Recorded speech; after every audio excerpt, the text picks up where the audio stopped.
Welcome to take गुरु। मैं आपका विकास आपका अपने चैनल में एक बार फिर स्वागत करता हूं।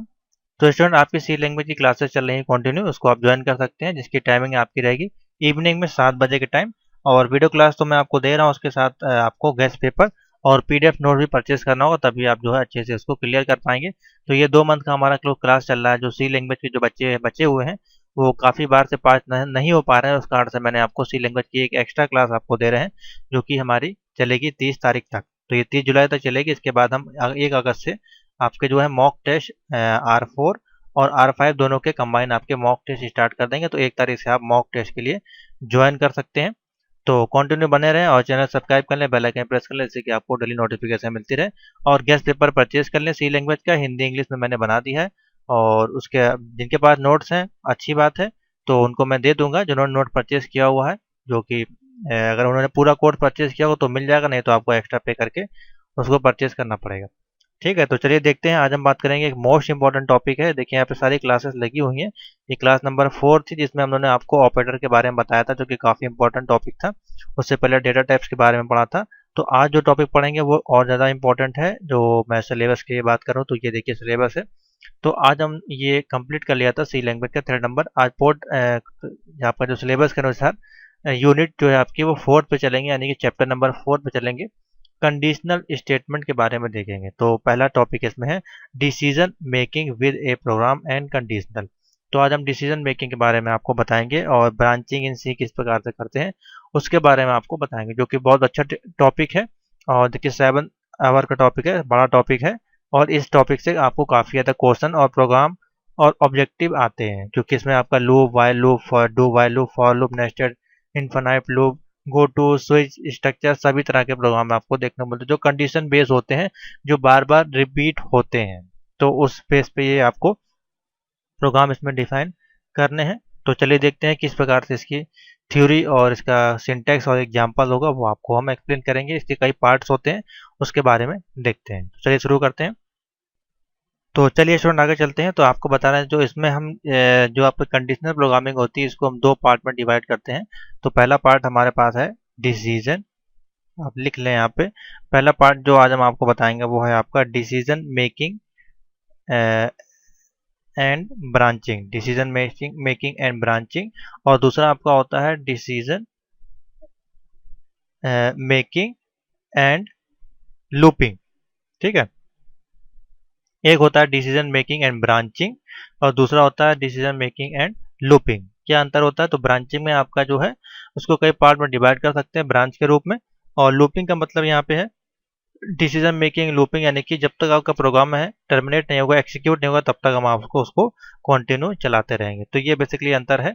तो दोनों में क्या अंतर है, किस प्रकार से इसका एग्जांपल्स होते हैं, तो उसके बारे में हम लोग देखेंगे स्टेप बाय स्टेप। तो पहला हमारे पास है डिसीजन मेकिंग एंड ब्रांचिंग। आप लिख लें यहाँ पे।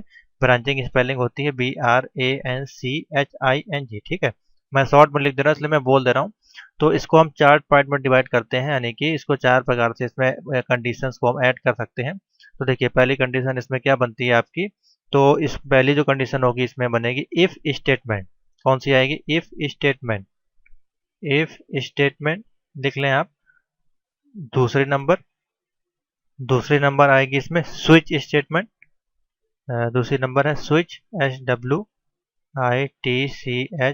Switch statement. ठीक है।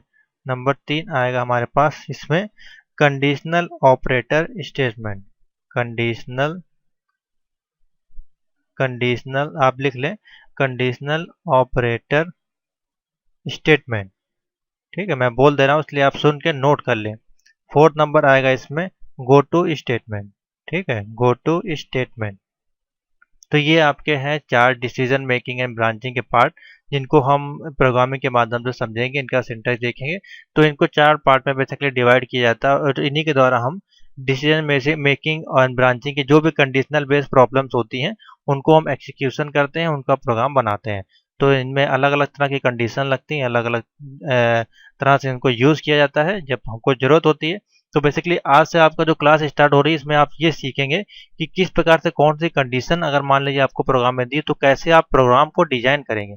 तो यहाँ पे आप मेकिंग ऑफ प्रोग्राम सीखेंगे यहाँ पे। तो ये मोस्ट इंपॉर्टेंट आपकी क्लास स्टार्ट हुई है यहाँ से, मेकिंग ऑफ प्रोग्राम, जिसके लिए आप मुझको डेली कॉल करते हैं सर मुझको प्रोग्राम बनाना नहीं आता तो क्या करें। तो यहाँ से आप डिसीजन मेकिंग एंड ब्रांचिंग में डिसीजन मेकिंग एंड लूपिंग जब हम आपको बताएंगे तो इससे आप प्रोग्राम को किस प्रकार से बनाया जाता है वो आप यहाँ पे सीखेंगे। तो आप कंटिन्यू बने रहें तो आपको ज़्यादा हेल्प मिलेगी। तो स्टूडेंट आगे चलते हैं। पहला पॉइंट नंबर आपको बताते हैं जो कि मैंने आपको बताया इफ़ स्टेटमेंट के बारे में। तो आज हम समझेंगे इसमें इफ़ स्टेटमेंट को कितने प्रकार से डिवाइड करते हैं और कितने प्रकार की कंडीशंस इसमें आपकी बनती हैं। ठीक है, तो इफ़ स्टेटमेंट लिख लें आप, MENT कर लें। इफ़ स्टेटमेंट के बारे में देखते हैं। तो इफ़ इसमें स्टेटमेंट में हम 4 प्रकार से इसको डिवाइड करते हैं। तो आपको यहाँ से बहुत चीज़ें सीखने को मिलेंगी जो कि मोस्ट इंपॉर्टेंट होती हैं आपको प्रोग्राम बनाने में। ठीक है, क्योंकि आपको नहीं पता होता कि कहाँ पे आपको इफ़ यूज़ करना है, कहाँ पे आपको इफ़ एल्स यूज़ करना है, कहाँ पे आपको नेस्टेड इफ़ यूज़ करना है। तो वो सारी चीज़ें आपको देखने को मिलेंगी कि हाँ ये प्रोग्राम है तो इसमें ये कंडीशन यहाँ पे यूज़ होगी, जिससे कि आपको समझ में आएगा। तो देखिए इफ़ स्टेटमेंट में आपके 4 पार्ट डिवाइड होते हैं। तो पहला पार्ट होता है आपका सिंपल इफ़, जो हम यूज़ करेंगे खाली। तो आप लिख लें पहला जो है सिंपल इफ़। अभी मैंने आपको 4 पार्ट बताए थे जो कि कंडीशनल स्टेटमेंट के थे, डिसीजन मेकिंग के।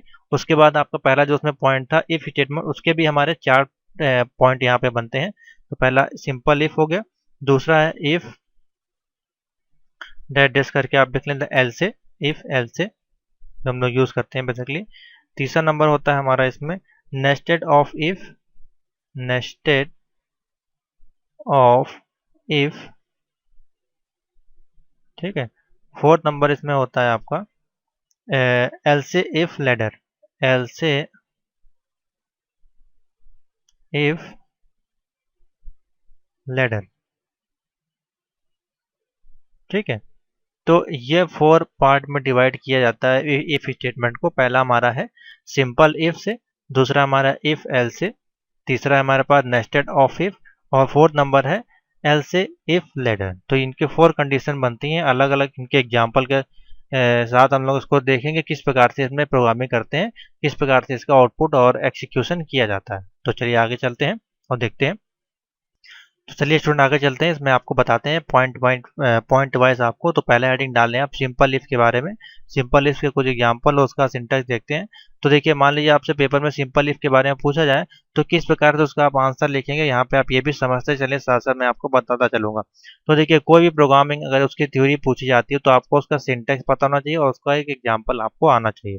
तो वो और से ज़्यादा आपको कुछ नहीं लिखना होता, उसकी डेफिनेशन, सिंटैक्स और एग्जाम्पल।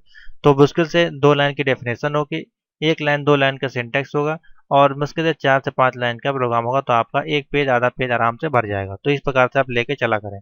ठीक है, तो देखिए इसका हम आपको बताते हैं सिंटैक्स किस प्रकार से होगा। तो यहाँ पर लिखें सिंटैक्स इफ एल्से का, सिंपल इफ का सिंटैक्स जो बनेगा यहाँ पे लिखेंगे इफ और कोई एक कंडीशन होगी यहाँ पे। ठीक है, ब्रैकेट के अंदर कोई कंडीशन होगी और नीचे एक्सिक्यूशन होगा और यहाँ पे आपका कोई स्टेटमेंट होगा, यहाँ पे स्टेटमेंट होगा और ये बंद हो जाएगा। तो ये आपका सिंटेक्स होता है बेसिकली सिंपल इफ का। ठीक है, समझ में आ गया। देखिए एक चीज़ और समझ लीजिए, ये जो हमने करली ब्रेसेस लगाए हैं, यहाँ पे करली ब्रैकेट का यूज़ किया है, ये बेसिकली सिंगल स्टेटमेंट के लिए यूज़ नहीं किए जाते हैं। अगर मान लीजिए खाली एक ही स्टेटमेंट है तो उसके लिए कोई दिक्कत नहीं है। आप एक से ज़्यादा कंडीशन लगा रहे हैं वहाँ पे, तब फिर इनको करली ब्रेसेस के साथ ब्लॉक किया जाता है, जिससे कि आपका स्टेप बाय स्टेप जो कंडीशन होती है वो रन कर सके। यानी कि एक कंडीशन मान लीजिए आपकी यहाँ पे दी है इफ़ की, उसके बाद आपको फिर से यहाँ पे इफ़ यूज़ करना है, फिर से आपको इफ़ यूज़ करना है, तो उस केस में हम लगाते हैं। खाली सिंगल इफ़ यूज़ करना है तो हमको खाली एक ही कंडीशन के साथ हम उसको रन करा सकते हैं। और ये कंडीशन जो आपको ये कंडीशन यहाँ पे प्रिंट करनी होती है जो आपको स्टेटमेंट में देना होता है, नहीं कि यहाँ पे वो कंडीशन लिखनी होती है जो हमको स्टेटमेंट में प्रिंट करानी होती है। ठीक है, समझ में आ गया। आगे चलते हैं, इसका एक फ्लो चार्ट देखते हैं इफ स्टेटमेंट का किस प्रकार से बनेगा। तो चलिए स्टूडेंट इसका फ्लो चार्ट देखते हैं।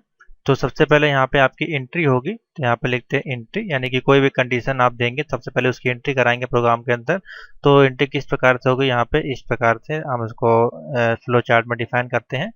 तो ये इसके अंदर लिखेंगे हम टेस्ट कंडीशन, जो आपको कंडीशन टेस्ट करनी है। तो यहाँ पे लिखेंगे टेस्ट। अब मैं छोटा छोटा लिख रहा हूँ जिससे कि आपको समझ में आ जाए, मैं बोल दे रहा हूँ क्योंकि जगह इसमें कम है। इसके बाद देखिए कोई भी कंडीशनल का प्रोग्राम होगा तो उसमें 2 ही स्टेटमेंट बनेंगे, या तो कंडीशन ट्रू होगी या तो फॉल्स होगी, इसके अलावा कोई ऑप्शन नहीं होता है। ठीक है, तो उसके बाद हम फिर इसको स्टेटमेंट में लेके जाएंगे। तो यहाँ पे आपका स्टेटमेंट आएगा इस प्रकार से, ठीक है, तो इसके अंदर लिख देते हैं स्टेटमेंट। मैं छोटा छोटा लिख दे रहा हूँ, मैं बोल दे रहा हूँ इसीलिए आप समझ लें। इसके अंदर लिखेंगे स्टेटमेंट ब्लॉक 1, तो स्टेटमेंट ब्लॉक 1 में जाएगा ये। तो ये अगर कंडीशन ट्रू होगी तो इस केस में ये आपका जाएगा पहले स्टेटमेंट ब्लॉक 1 में। ठीक है, अगर कंडीशन फॉल्स होगी या आपकी मान लीजिए कंडीशन फॉल्स होती है तो यही जो आपका प्रोग्राम है वो आपका जाएगा कहाँ पे, स्टेटमेंट नेक्स्ट स्टेटमेंट में जाएगा। ठीक है, तो ये जो कंडीशन आपकी फॉल्स होगी तो ये यहाँ से आते हुए आपका नेक्स्ट स्टेटमेंट में चला जाएगा। तो यहाँ पे लिखते हैं स्टेटमेंट, ठीक है, नेक्स्ट स्टेटमेंट हो जाएगा।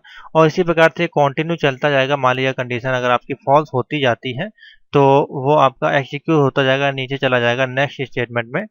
तो ये आपका नीचे आ जाएगा, यहाँ पे आप लिख लें नेक्स्ट स्टेटमेंट। तो ये आपका है बेसिकली इफ स्टेटमेंट का फ्लो चार्ट। यहाँ से कोई भी आप प्रोग्राम देते हैं उसको वो टेस्ट करता है कंडीशन, वो आपको बताता है कि कंडीशन ट्रू है तो वो नेक्स्ट में आपका चला जाता है स्टेटमेंट ब्लॉक में। अगर वो फॉल्स होता है तो वो आगे को पास कर देता है, देखता है, वो दूसरी कंडीशन देखता है, उसको चेक करता है। अगर वो कंडीशन ठीक होती है तो वहीं पे वो स्टॉप हो जाता है और आपको आउटपुट मिल जाता है। फिर भी अगर नई कंडीशन सही होती है तो वो नीचे जाता है, वो फिर नीचे आपका नेक्स्ट स्टेटमेंट में वो कंटिन्यू चलता रहता है। ठीक है, तो इस प्रकार से आपका पूरा इफ स्टेटमेंट का जो है फ्लो चार्ट काम करता है।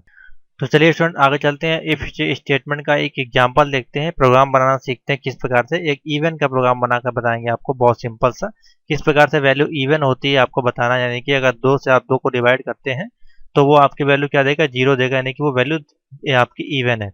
यदि आप 3 से डिवाइड करते हैं 2 को, यानी कि 2 के पार से जो भी 2 के टेबल से जो भी वैल्यू डिवाइड होती है वो आपकी इवन कहलाती है। तो 2 से 3 को डिवाइड करेंगे तो रिमाइंडर आपका 1 बचेगा, तो ये आपकी इवन नहीं कहलाएगी, आपकी ऑड कहलाएगी। तो अभी हम एक सिंपल सा प्रोग्राम आपको बताएंगे इवन किस प्रकार से पहचानते हैं। तो अब यहाँ से आप सीखेंगे किस प्रकार से प्रोग्राम बनते हैं, कैसे कंडीशन लगाई जाती है। ठीक है, तो मैं स्टेप बाय स्टेप मैंने प्रोग्राम लिख दिया है, लेकिन मैं आपको एक बार हाईलाइट कर दे रहा हूँ सिंपल सा। सबसे पहले देखिए, आपका प्रोग्राम के लिए आपको क्या करना होता है, हेडर फाइल यूज करनी होती है। तो आपकी सी की हेडर फाइल क्या होती है, हैश, इसको बोलते हैं हैश INCLUDE, और इस प्रकार से stdio डॉट एच, इस प्रकार से हेडर फाइल लगाई जाती है। उसके बाद आपका मेन फंक्शन होता है, तो यहाँ पे आप इंट मेन लगा सकते हैं, इंट मेन। ठीक है, इसको बंद किया, यहाँ से ब्रैकेट हुआ आपका ओपन, फिर आप कोई कंडीशन देंगे तो इंटीजर माने आपने ए दे दिया इस प्रकार से यहाँ पे। उसके बाद CLRSCI क्लियर स्क्रीन दे दिया, यानी कि मानिए आपको बार बार प्रिंट करना है तो आपका नेक्स्ट लाइन में वो प्रिंट हो। ठीक है, उसके बाद फिर आपको लिखना होता है यहाँ पे प्रिंट एफ, और उसके अंदर कंडीशन देनी है। तो उसके लिए मैंने पूरा प्रोग्राम आपके लिए बना दिया है ऑनलाइन एडिटर पे, जिससे कि आपको मैं समझा दूंगा। ठीक है, सेम वही चीज़ मैंने यहाँ लिख दी है। तो अब देखते हैं इसको क्या क्या कंडीशन में लिखिए। तो देखिए, पहले लाइन में हमने लिखा इंक्लूड स्टोरी डॉटर, इंटीजर लगाया मेन इस प्रकार से, और एक इंटीजर यहाँ पे दिया ए। ठीक है, print F enter any number, और स्कैन एफ दिया यहाँ पे ए में, जो कि ए की वैल्यू है हमने यहाँ पे स्टोर कराई। ठीक है, और ट्रू होगा, देखिए कंडीशन जब होगी इफ, जब 2 यहाँ पे डिवाइड हो जाएगा। तो देखिए कंडीशन क्या लगाई, इफ, अब यहाँ से इफ की कंडीशन लगाई। इफ यहाँ पे देखिए मॉडुलर का यूज किया गया है, क्योंकि मॉडुलर का हम लोग यूज करते हैं। और डबल इक्वल टू, यानी कि रिलेशनल ऑपरेटर का यूज किया गया, डबल इक्वल टू 0, यानी कि जब हम 2 को जब हम डिवाइड करेंगे तो उस केस में आपको कंडीशन 0 आना चाहिए। तो देखिए 0 अगर आएगा तो प्रिंट हो जाएगा क्या, वो कंडीशन आपकी इवन है। फिर हमने उसको प्रिंट कराया कंडीशन को बताने के लिए कि वो कौन सी कंडीशन है, आपकी ट्रू है या फॉल्स है। उसके बाद रिटर्न 0 और बंद कर दिया। अब इस प्रोग्राम को देखिए रन करा कर देखते हैं, तो देखिए क्या आउटपुट मिलता है। तो हमने रन पे क्लिक किया तो ये आपकी रन विंडो है। तो देखिए आपको क्या क्या प्रिंट हो क्या आ रहा है, एंटर ए नंबर, यहाँ पे आपको नंबर डालना है। मान लीजिए हम डालते हैं यहाँ पे 6 और एंटर करते हैं। देखिए आपका 6 क्या आपका बता रहा है, इवन नंबर है। ठीक है, तो इस प्रकार से प्रोग्राम को बनाया जाता है, बहुत ही सिंपल सा। किस प्रकार से है देखिए, मैं आपको फिर से समझा दे रहा हूँ। सबसे पहले आपकी हेडर फाइल लिखते हैं, फिर जो इंट में मेन फंक्शन, और फिर आप कोई वेरिएबल डिक्लेयर करते हैं जो आपको देना होता है। मान लीजिए आपको 2 कंडीशन लगाई, 2, हमको सिंपल सा इवन का प्रोग्राम बनाना था तो हमने इंटीजर ए ले लिया, बी सी डी कुछ भी आप ले सकते हैं यहाँ पे। उसके बाद हमको उसको प्रिंट कराना था कि आप जो आउटपुट लेंगे उसमें आपको क्या प्रिंट कराना था, एंटर ए नंबर, कोई नंबर आप प्रिंट कराएंगे। उसके बाद ए की वैल्यू स्टोर कराएंगे यहाँ पे, तो %d, ए की वैल्यू हमने स्टोर की। उसके बाद कंडीशन लगाई इफ की। इसको, ये कमेंट लाइन है, इसको आप ना भी लिखेंगे तो कोई दिक्कत नहीं है। ठीक है, इसको ना लिखें कोई दिक्कत नहीं है। If A modular two double equal to 0 होगा तो प्रिंट आपको करेगा, यानी जब ये कंडीशन आपकी ट्रू हो जाएगी तो वो प्रिंट करेगा आपको इवन नंबर। और यहाँ पे ए में ए प्रिंट कर देगा रिटर्न 0 और उसको बंद कर देंगे इस ब्रैकेट से। देखिए यहाँ पे ब्रैकेट ओपन था और यहाँ पे ये बंद होगा, ये आप बंद करेंगे तभी आपका प्रोग्राम ठीक होगा। उसके बाद फिर रन करा कर देखते हैं इसको हम। तो देखिए हमने इसको रन कराया, आउटपुट आया आपका नीचे। हम यहाँ पे डालते हैं 44, तो ये आपका बता देगा इवन नंबर। ठीक है, तो इस प्रकार से ये काम करता है। अब देखिए यहाँ कोई और वैल्यू डालते हैं, मान लीजिए हम डालते हैं 55, तो देखिए आपको क्या आउटपुट मिलेगा, कोई आउटपुट नहीं मिलेगा। ठीक है, क्योंकि हमने इसकी कोई कंडीशन इसमें नहीं दी है कि 55 आपका ऑड है। इसी प्रकार से हम इसमें एल्से कंडीशन का यूज करके पता कर सकते हैं कि यहाँ एक ऑड है एक इवन है। ठीक है, समझ में आ गया, आगे चलते हैं। तो ठीक है स्टूडेंट, तो आपको समझ में आ गया आउटपुट किस प्रकार से यहाँ पे देखिए आपको मिल रहा है। तो एंटर नंबर 55 हमने डाला तो हमको कोई वैल्यू प्राप्त नहीं हुई। इसका मतलब जब हम 55 को यहाँ पे हम परसेंटेज से डिवाइड करते हैं 2 से, तो ये आपका पूरी तरह से डिवाइड नहीं होता है। ठीक है, तो आपको कुछ ना कुछ इसमें रिमाइंडर आपको मिलता है, जिसके कारण वो आपका डबल इक्वल टू 0 की जो वैल्यू है वो एक्सिक्यूशन नहीं हो पाती, यानी कि इसके बाद की आपको जो भी वैल्यू है वो कंडीशन को लेता नहीं है, वो आपको कोई आउटपुट नहीं देता है। ठीक है, इसी के आगे अगर एक लाइन और आप ऐड कर देंगे प्रिंट, यहाँ पे अगर ब्रैकेट लगा के आप ऐड कर देंगे एक लाइन और प्रिंट, तो वो आपको जो इसके बाद की जो वैल्यू होगी वो भी आपको यहाँ पे प्रिंट करके देगा। यानी कि आपको जैसे मान लिया आपने प्रिंट में लिख दिया वैल्यू इज ए, तो वैल्यू इज ए आपकी जो होगी वो 55 आपको प्रिंट होके मिल जाएगा। इसके अलावा कुछ नहीं मिलेगा। ठीक है, आपको ये नहीं बताएगा कि वो इवन है या ऑड है। इवन जब भी बताएगा जब आपकी कंडीशन जो है वेरीफाई करेगी डबल इक्वल टू 0 से, यानी कि मान लीजिए आप 4 देते हैं तो 4 को देखिए हम 2 से डिवाइड करते हैं तो आपको क्या कंडीशन मिलती है 0। तो इस केस में आपका जो क्या है तब आपको वो प्रिंट करके देगा इवन इज, जो आपका है जो भी वैल्यू होगी वो आपको वो वहाँ पे ले लेगा। 4 आपने लिया 2 लिया है तो ये आपको बता देगा number is even, number is जो आपका 4 है वो आपका इवन नंबर है। इस प्रकार से आपको वो प्रिंट करके देगा। ठीक है, तो इस प्रकार से पहचानते हैं कि आपका कौन सा प्रोग्राम है, कौन सी कंडीशन को कैसे लगाना है। अगर यहाँ पे कंडीशन 2 से ज़्यादा होती तो हम यहाँ पे ब्रैकेट का यूज़ करते। अब यहाँ पे हमारी सिंगल कंडीशन थी इसलिए हमने यहाँ पे करली ब्रैकेट का यूज़ नहीं किया, जैसे कि मैंने आपको बताया था। तो ये था आपका इफ कंडीशन का प्रोग्राम और उसका एग्जाम्पल सिंटेक्स। तो आशा करते हैं आपको समझ में आ गया होगा। नेक्स्ट वीडियो हम लोग बात करेंगे इसके नेक्स्ट एग्जाम्पल की, इफ एल से, और जो अलग हमारे एग्जाम्पल थे उसकी। तो थैंक यू फॉर वॉचिंग। तो चलिए स्टूडेंट आगे चलते हैं, जो कि मैंने आपको पहला पॉइंट बताया था इफ, सिंपल इफ के बारे में। अब आपको बताएंगे इफ एल से की जो कंडीशन बनती है उसका जनरल सिंटेक्स क्या होता है और उसको किस प्रकार से लिखा जाता है और उसका क्या बेनिफिट होता है। तो बेसिकली सिंगल कंडीशन अगर आपको यूज करनी है तो उसके लिए मैंने आपको बताया था कि उसके लिए हम सिंपल इफ का यूज करते हैं अगर हमको एक ही कंडीशन यूज करनी है। अगर हमको एक से ज्यादा कंडीशन अगर यूज करनी है तो उसके लिए फिर हमको इफ के साथ एल्से को भी यूज करना पड़ेगा। यानी कि एक कंडीशन, जैसे कि मान लीजिए आप प्रोग्राम बना रहे हैं इवन का, इवन तो आप खाली इवन निकालना तो उसके लिए आप सिंपल इससे आपका काम चल जाएगा। लेकिन अगर आपको उसके साथ ऑड भी निकालना है तो फिर आपको उसकी जगह पे यूज करना पड़ेगा एल्से को भी आपको वहाँ पे ऐड करना पड़ेगा। ठीक है, तो इसलिए इसका हम लोग बेसिकली यूज करते हैं एक से ज़्यादा कंडीशन को आउटपुट और प्रिंट निकालने के लिए। तो इसका सिंटैक्स देखते हैं, बहुत ही सिंपल सा है। तो सबसे पहले आपका आएगा इफ, सिंटैक्स जरूर समझ लें और इसको नोट कर लें जिससे कि आप प्रोग्राम बना पाएंगे। ठीक है, तो यहाँ पे कंडीशन, जिनको प्रोग्राम बनाना नहीं आता वो बिल्कुल इस वीडियो को देख के सारे प्रोग्राम बनाना सीख जाएंगे। ठीक है, इफ, उसके बाद फिर हमारी कंडीशन आएगी, उसके बाद हमारा स्टेटमेंट आएगा। ठीक है, यही मेन है जो आपका सिंटैक्स है। बाकी तो print F, scan F, get C H, void main, header footer, ये तो आप लगाएंगे सभी में। ठीक है, मेन आपका यही कंडीशन है। स्टेटमेंट, पहला स्टेटमेंट लिखेंगे। ठीक है, इफ के साथ जो कि सिंपल स्टेटमेंट होगा, उसके बाद यहाँ से यूज करेंगे एल्से को हम लोग, जो कि हमारा सेकंड स्टेटमेंट यहाँ से स्टार्ट होगा एक कंडीशन के बाद। अब यहाँ पे इवन तक का प्रोग्राम तो आपका इसी में हो जाएगा। अगर आपको ऑड भी निकालना है तो ऑड के साथ हम लोग निकालने के लिए एल्से को यहाँ पे महत्व देंगे, यानी कि हमको एल्से स्टेटमेंट का यूज करना पड़ेगा। उसके बाद हम फिर लिखेंगे यहाँ पे स्टेटमेंट जो कि सेकंड होगा, और इसके बाद जो भी कोई अदर स्टेटमेंट आपका होगा, एक्स्ट्रा कोई फाइल होगी तो वो भी उसको यहाँ पे नेक्स्ट, इसके बाद वो एक्सिक्यूट करेगा। ठीक है, तो ये हो गया आपका अदर स्टेटमेंट। तो ये इसका बेसिकली सिंटेक्स है। आप सीधा सा इसको लिख लें, यहाँ से सीधा सीधा लिख लें। मैंने माउस से लिखा है इसलिए तिरछा हो गया है। आप हेडिंग डालें इफ एल से और नीचे डालें सिंटेक्स, यहाँ पे डालें सिंटेक्स, और सिंटेक्स के बाद आप ये इसको नोट कर लें। ठीक है, इसके बाद मैं इसका एग्जांपल बताऊंगा अभी आपको। इवन और ऑड का ही बता देता हूँ। कल मैंने आपको इवन का बताया था जो कि सिंपल प्रोग्रामिंग का था। अब इसी के साथ हम इसमें ऑड भी ऐड कर देंगे तो आपको देखिए कितना सिंपल लगेगा। और प्रोग्राम बनाने के लिए मैंने आपको जो सॉफ्टवेयर बताया प्लीज़ उसका ही आप यूज़ करें। अगर आप घर पे कंप्यूटर पे बना रहे हैं तो आपके पास भरपूर टाइम होता है, हमें थोड़ा टाइम लगता है, इस कारण से हम बने बनाए आउटपुट लेते हैं। और आपको जो है कि सी प्लस का टर्बो सी का सॉफ्टवेयर उस पर नहीं यूज़ करके बताते हैं, क्योंकि उसमें थोड़ा टाइम लगता है लिखने में और स्क्रीन भी कभी कभार छोटी बड़ी की दिक्कत आती है, तो आपको क्लियर नहीं दिखता है। इस कारण से मैं ऑनलाइन एडिटर का यूज़ कर रहा हूँ। और दूसरा एक सॉफ्टवेयर भी हमारे पास होता है, उसको भी आप यूज़ कर सकते हैं। तो एक ये कोड मैं दिखा दे रहा हूँ। एक इस सॉफ्टवेयर का आप यूज़ कर सकते हैं कोड ब्लॉक, जो कि काफ़ी अच्छा सॉफ्टवेयर है। इसके माध्यम से भी आप आउटपुट जो है सी लैंग्वेज की ले सकते हैं। तो हम लोग बेसिकली ऑनलाइन एडिटर का यूज़ करेंगे। अभी हम आपको इवन आउट का प्रोग्राम बताते हैं, तो आप इसका भी यूज़ जो है वो कर सकते हैं। ठीक है, तो अच्छा सॉफ्टवेयर है। तो चलिए हम ऑनलाइन एडिटर पे चलते हैं और हम आपको दिखा देते हैं सी कंपाइलर। इसको हम हटा देते हैं यहाँ से।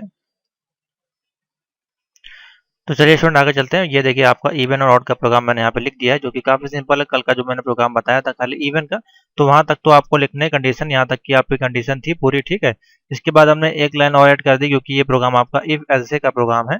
तो इसके साथ हम देखिए क्या क्या यूज़ करेंगे, इफ एल्से को। ठीक है, इफ एल्से को किस प्रकार से यूज़ करेंगे, देखिए यहाँ पर हमने लिखा एल्से, उसके बाद हमने प्रिंट कराया इस नंबर इज ऑड। अगर यहाँ पे नंबर को ऑड लेंगे तो आपको जो नंबर में जो देखिए इंटीजर हमने यहाँ पे लिया है ना, मैं शुरू से समझा देता हूँ प्रोग्राम, फिर से आपको समझ में आ जाएगा। सबसे पहले हमारी हेडर फाइल आएगी। ठीक है, हमने यहाँ पे फंक्शन को लिया इंट मेन, ब्रैकेट को ओपन किया और कोई वेरिएबल यहाँ पे डिफाइन कर दिया इंट नम। आप ए बी सी डी कुछ भी दे सकते हैं या कोई और नाम भी दे सकते हैं, अपना नाम भी दे सकते हैं। उसके बाद में प्रिंट कराया एंटर दी इंटीजर। यहाँ पे इंटीजर डाल दिया, आप एंटर दी नंबर डाल दें, कोई दिक्कत नहीं है। मैं यहाँ पे चेंज कर दे रहा हूँ, एंटर एंटर अ नंबर। ठीक है, एंटर अ नंबर आप कर ले। यहाँ पे आपको नंबर ऐड करना होगा। उसके बाद हम फिर स्कैन अप पे आएंगे। स्कैन अप में हमने जो इंटीजर लिया है उसमें स्टोर कराएंगे वैल्यू को। यहाँ पे हमने वैल्यू को स्टोर करा दिया %d के साथ। इसको आप चाहे लिख सकते हैं, चाहे ना लिखिए, कमेंट है ये आपका, इसको हटा देते हैं। चलिए, जिससे कि आपको समझ में आ जाए अच्छे से। ठीक है, उसके बाद हमारी कंडीशन स्टार्ट होगी इफ से। तो इफ देखिए कल जो मैंने आपको फॉर्मूला बताया था, नम मॉड्यूलर लगाएंगे दो डबल इक्वल टू जीरो, यानी कि दो से जब डिवाइड करेंगे तो जीरो आना चाहिए। अगर दो दो से डिवाइड करने पर जीरो नहीं आएगा, मान लिया 3 और 2 है, रिमाइंडर 1 आता है। और 5 और 2 से डिवाइड करेंगे तो रिमाइंडर आपका जो भी आए। तो ये जब कंडीशन बनेगी, जब आपका 4 और 2 है तो जीरो आना चाहिए। जब ये कंडीशन होगी तो इवन आएगा, जब ये कंडीशन होगी तो ऑड आपका प्रिंट होके आएगा। तो इफ प्रिंट एफ लगाया, इफ अगर कंडीशन ट्रू होगी यहाँ पे तो ये आपको प्रिंट कर देगा। अगर कंडीशन फॉल्स होगी तो ये जाएगा एल्से में, और एल्से के बाद ये आपका यहाँ पे जाएगा। देखिए, जो कि मैंने सेकंड दो कंडीशन आपको बताई थी कि वो पहले स्टेटमेंट में जाएगा, उसके बाद वो दूसरे स्टेटमेंट में जाएगा। ठीक है, उसके बाद वो नीचे चला आएगा सीधे रिटर्न जीरो। हमने यहाँ पे बंद कर दिया इसको, और उसके बाद इसको ब्रैकेट बंद कर दिया और उसको प्रोग्राम कंप्लीट। ठीक है, अब इसको रन करा कर देखते हैं, देखिए किस प्रकार से बोलेगा। तो देखिए अब यहाँ पे हम लिखते हैं कोई एक संख्या, मान ली 24 हमने लिखा, तो देखिए आपको क्या प्राप्त हुआ, 24 आपका कौन सा है, यानी कि ये आपका 2 से डिवाइड होगा पूरे पूरे तरह से। यानी कि 24 को अगर आप 2 से डिवाइड करेंगे तो आपको पता है जीरो आ जाएगा। ठीक है, तो एक कम दो, दो दूनी 4। उसी प्रकार से दूसरी कंडीशन लेते हैं यहाँ पे रन करा के। हम देते हैं यहाँ पर 43 अगर देते हैं कि 2 से डिवाइड नहीं होगी, तो देखिए आपको नंबर क्या मिलेगा, ये वाली सेकंड स्टेटमेंट जो है वो आपको प्रिंट होगा, यानी 43 इज ऑड है। ठीक है, तो प्रोग्राम बनाना आ गया, किस प्रकार से बनाते हैं, कितना सिंपल है। इवन ऑड को इसी प्रकार से कोई भी प्राइम नंबर उसका भी प्रोग्राम बना सकते हैं। तो उसकी अलग अलग कंडीशंस और सिंटैक्स होते हैं, वो आपको सिर्फ इतने दूरी पे सिर्फ चेंजमेंट करने होते हैं, बाकी आपको ये कंडीशन वैसी की वैसी लिखनी होती है। ठीक है, तो उसको हम लोग आगे देखेंगे। तो चलिए आगे चलते हैं। तो चलिए स्टूडेंट इसका फ्लो चार्ट और समझ लेते हैं। मैंने आपको प्रोग्राम तो बता दिया। तो देखिए जैसे कि मैंने कल आपको चार्ट बना के बताया था, एक कंडीशन फॉल्स की ट्रू थी, उसी प्रकार से इसमें भी कंडीशन बनेगी। तो यहाँ से हम स्टार्ट करेंगे टेस्ट। तो इसके अंदर लिखेंगे टेस्ट। मैं बोल दे रहा हूँ, क्लियर नहीं हो पा रहेगा यहाँ लिखने में। टेस्ट कंडीशन इसके अंदर आएगी और इसके दो लाइनें जाएंगी इसमें, क्योंकि एक कंडीशन आपकी ट्रू होगी। तो एक कंडीशन ट्रू के लिए जाएगा स्टेटमेंट, एक कंडीशन जाएगा फॉल्स के लिए, यानी कि ट्रू वाली कंडीशन होगी वो इफ कंडीशन कहलाएगी और फॉल्स वाली कंडीशन होगी वो एल्से में जाएगी। ठीक है, ये भी आप ध्यान रखें। तो ये फॉल्स वाली कंडीशन हो गई। नीचे आते हैं तो इसमें आप लिख सकते हैं स्टेटमेंट 1 लिख सकते हैं, स्टेटमेंट 2 लिख सकते हैं इस प्रकार से, या फिर इस प्रकार लिखते हैं बॉडी ऑफ इफ, या इस प्रकार से लिख सकते हैं बॉडी ऑफ इफ और बॉडी ऑफ एल्से। ठीक है, बॉडी ऑफ एल्से लिख सकते हैं। और इसके बाद ये जो आएगा आउट, यानी कि बाहर चला जाएगा। तो बाहर जब चला जाएगा तो यहाँ पे आ जाएगा इस प्रकार से, यहाँ पे लिखेंगे अदर स्टेटमेंट, अदर स्टेटमेंट, ठीक है। इस प्रकार से उसके बाद प्रोग्राम ये इस प्रकार से आउट हो जाएगा। तो ये पूरा इसका फ्लो चार्ट बनेगा, इसको आप सही से बना लें। मैंने माउस से बनाया इसलिए क्लियर नहीं है। यहाँ पे आपकी टेस्ट कंडीशन होगी, इसके अंदर एक कंडीशन आपकी ट्रू होगी और एक फॉल्स होगी। जो कि ट्रू होगी वो इफ के साथ जाएगी, यानी कि वैल्यू 0 वैल्यू करेगी, और यहाँ पे 1 के साथ जाएगी जो कि आपकी फॉल्स होगी, जो एलजे को प्रिंट करेगी। तो यहाँ पे हमने दोनों एक प्रोग्राम यहाँ पे देंगे पहले आप, फिर दूसरी कंडीशन लगाएंगे। उसके बाद जब वो कंडीशन ठीक हो जाएगी तो उसके बाद वो प्रोग्राम अदर में जाएगा और बाहर होके आपको आउटपुट मिल जाएगा, ठीक है। तो इस प्रकार से इसको एग्जीक्यूट करते हैं, नोट कर लें, इसको भी इंपॉर्टेंट है। तो यहीं तक है स्टूडेंट आपका, जो कि मैंने आपको दो प्रोग्राम इसमें बता दिए, इफ़ की कंडीशन का प्रोग्राम बता दिया, और सिंपल इफ़ और आपका इफ़ एल से किस प्रकार से यूज़ करते हैं उसका मैंने आपको एक एक एग्जाम्पल समझा दिया है। और उसके तमाम तरह के एग्जाम्पल बनते हैं, वो हम लोग जो प्रोग्रामिंग की आपको वीडियो देंगे उसमें ऑलरेडी प्रोग्राम की मैं वीडियो दी है, पीडीएफ भी दी है, उसमें आपको तमाम प्रोग्राम मिल जाएंगे, उसमें आप इसको देख सकते हैं, ठीक है। तो यहीं तक रखते हैं टॉपिक इसमें, और आशा करते हैं आपको समझ में आ गया होगा। वीडियो अच्छी तो लाइक कर दें, शेयर करें, और पीडीएफ नोट्स और गेस्ट पेपर जिनको भी परचेज करना वो मुझको व्हाट्सएप पे मैसेज करें, ठीक है। नेक्स्ट टॉपिक हम लोग बात करेंगे इसके बारे में, नेस्टेड इफ और अदर कंडीशन के बारे में।